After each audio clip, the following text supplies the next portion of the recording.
Buffer zone lansinduna Chinggi Lam da IDP sing Hanjillak yaroi Kuki National Organization.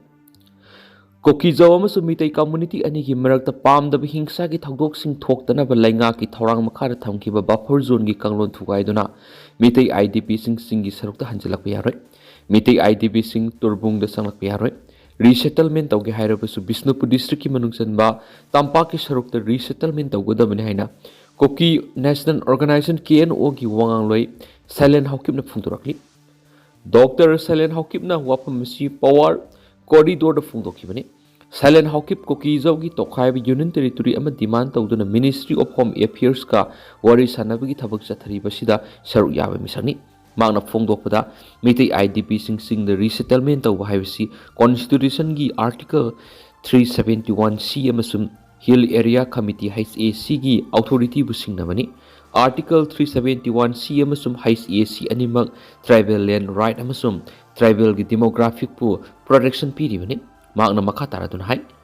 Upay ama tawdun state lengak sema pamana ngauraba kangbu kharagi yaka yenglaga ingtapa Hanjillakpagi mingda Article 371C amasum Hill Area Committee gi authority bu ikai khumnadana Bisnupur Deputy Commissioner na Meetei IDP sing Turbung da Hanjillak thawrang tokibani amadi Tambaki IDP sing bu namduna singda resettlement tawhonana bu honarakibani asigumba constitution bu violate tawba thawang Kuki Jaw miyamna yaro hedi Meetei IDP sing da muhana khunda hanabigi thawrang asi sinbada Meetei civil society organization ama oiriba kokomina mangjil thana thawdang lauri state sponsor ethnic cleansing gi saitheng nanglip Kuki Jaw miyam gi thajaba yaba security guarantee gi wapam na thairaga Meetei IDP singbu resettlement gi thorang torak paibasi nauna community ani gi marakta hingsa gi thawdok sing thorokna sinmani tha sigi taraga turuk ki thawdodu Manipur gi president rule asi lakthokraba matung kari tawrakani haibigi ahan warning ni hainasu phongdorakli maram asina kokomina lusingduna voluntary oina buffer zone lansilakliba Meetei IDP sing lakthoklaga makoibu Bisnupur district ki manung Beri area da thamgadabani Manipur lenga nasu thintaba tawduna Meetei IDP sing asi Chinggi area dagi lakthoki gadabani Meetei amasung Kuki Jaw community anigi safeguard ki tama government of India na temporary oina buffer zone asi thamkibani buffer zone ikai khumnaba haibasina amana amagi marak thajaba hanjilaknaba amadi pamdaba hingsa gi thawdok thoktanaba amata ngairaba lambi amani haiba wafam su phongdorakli buffer zone lansilakpa haibasi soibadagi tawbani haina lauroi Thawoina singnabani haina lawgani amadi hingsa gi thawdok nauna tholaknaba invite torakpani haina lawgani yomthangnana leiminariba community singa nungsi chanana leiminaba haibasi Kuki Jaw community bu constitution sapsana safeguard piraba matamda oithokani haina Silent Hawkip na phungdorakli Kanagumba kharagi thawil sildagi yekna badawna unakhiba lebak thibani Arun Kumar Furup amana awaba taraba matamda furup amana harawba phungdokpagi thabak tawroidabani Kanagumba miyoi kharagi thawsildagi yekna badawna unakhiba sima lebak thibani haina Wangkhai Kendragi MLA TS Arun Kumar na phungdokri wafam asing asi Imphal gi Namdolong da pangthokiba Namdolong Youth Club ki Golden Jubilee thawram da phungdokibani thawram adu MLA Arun Kumar na Golden Jubilee gi monument ama maikhum hangdokhibaga loinana Sobener amasur release toki amadi club asigi founder member amasum hanagi thawpuraba singbu asamba khudol piduna ikai khumna botki thawram aduga mari leina MLA Arun Kumar makhatan hai Manipur asi furup kyana khudamina phajakraba state amani Manipur nungsi sanana leiminaramba furup ani gi marakta kanaguma miyoi kharagi thawsildagi yekna badawna unakhiba silebak thibani miyoi kharana Fataba thabak tawrabasu lamdam masida khudaminariba furup khudima amatani furup amana awaba taraba matamna furup amana harawba phongdokpagi thabak tawridabani lamdam masida khudaminariba furup khudimakna yeknaba nati haibigi wakhalonda thabak tawminaba matamda ingtapa purakpa ngamani khudaminariba mipum khudimakna furup amasum lainingi khenaba thamdana amatu oina nungsi sanana hingminaba hotnamina saiki MLA Lezamang Hawkipna Thingko Henglep Road ki phibam yengsingkhri Susampur district ki Thingko Henglep Road ki phibam Henglep Kendra gi MLA Lezamang Hawkip na yengsingkhri hairi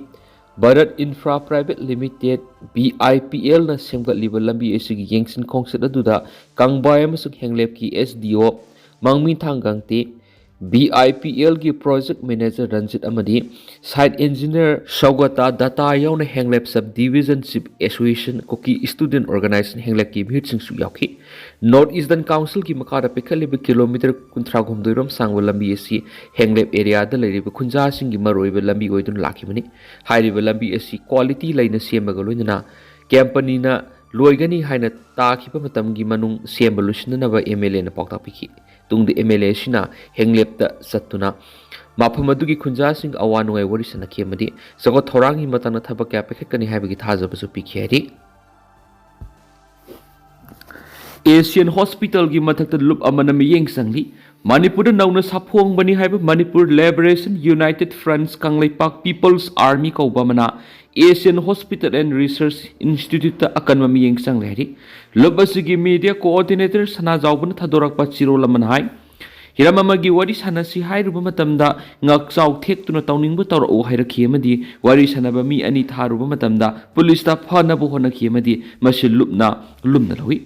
Kongkham Makhalai digi Ranjit Kaubama Hospital asina nekpa Dr. Singna thawaidabadigi haukiba July 13 laikiti haina palladuna makoina nekpa government hospital thabak tawba Dr. Singna thawaina tawbidabadigi ningba kaiba kya yaunarabani hari government hospital da layengba lakpada Asian hospital nektuna thabak tawba Dr. Singna namduna Lanai hospital asida puhankiba su yauri haina siroladuna maral sirakni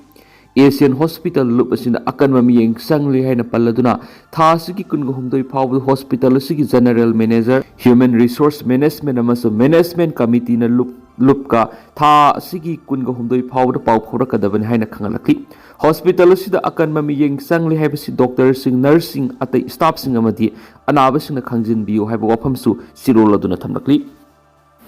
crore maudra rong ki lanthung car sing phagatki Salai Group of Companies की Managing Director and Samarjit की अमदी मरी लेनबा Companies की Director मरी की मयुमदा Enforcement Directorate ED न सतकीबा red सिंगदुदा लंथुम अमदी ममल याम car सिंग्याव न लुपा करोड़ तरारुंग की लंथुम सिंग फगत Pangam खियारी Central Proof Agency दुदगी फंग पावगे लखुन सिंग पल्लदुन Imphal दुगी IANS न रिपोर्ट तौरपु की मतुंगिना Matam amatada mafam mangada Central Force na ngakshil ga satakhiba red adu da lupa crore tararungi lanthum phagat khiba adu da natana yamna maru oiba data yawba mobile handset manga su phagat pangam khiyari satakhiba red sing adu Salai Group of Companies ki MDN Samarjit amadi Salai gi makhada leiba tungan me companies sing gi board of director yawba director sing N Bisorjit A Dipa Anand E Brojendro amasum T Tikendra gi yum sing dani Mobile handset manga amadi atai maru oiba che sang singa konana lupa crore tararung ki oigedaba lanthum sing amadi Honda Elevate Data Harrier amasung Bolero car hums fort ki wangki maral siraba miyoi singa sina legal goeba authority amata yaudana miyamdagi sanang oina lupa crore kya sanpam sing deposit hondona khongwa laga makhoi gi company sing gi account sing amadi masa masa gi bank account sing da hapsin ki haina e digi oiba pawge likhun sing phungdukhi Miyamdagi khomgat kiba senpham sing aduna lengba yadaba haibadi yumamandi lamna singba leiba makoina tongba car singi loan gi senpham pithokpa amadi lanai oina sisinaki haina phungdorakli